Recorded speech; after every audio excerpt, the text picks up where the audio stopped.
how you insert a batten into a roller furling mainsail that has a Velcro entry point. So first of all, we're going to make sure our Velcro is lifted. We're going to make sure that our arrow is pointing down the sail. Okay, and then we are going to insert the widest end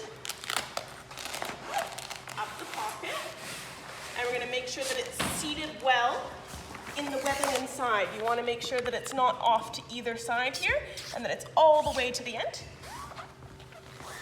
Then you're going to position your body at the inboard end of your batten pocket. And you are going to use the sail as a resistant force here. And you're going to bend your batten here, like this. Slide it into the pocket. You have to adjust the end a little bit to get it in.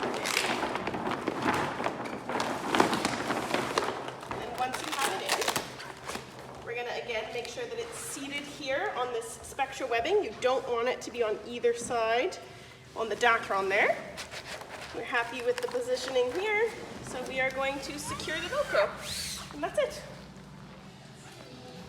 All right, this is how we remove our Furling Main vertical battens with Velcro. First, we're going to start off by lifting up the Velcro. You should see your batten here inside.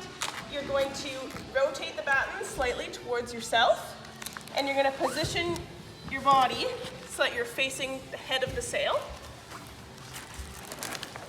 And you're going to pull this way towards the leech. And it'll spring back slightly, and then you just pull the batten out towards you. That's how you remove it.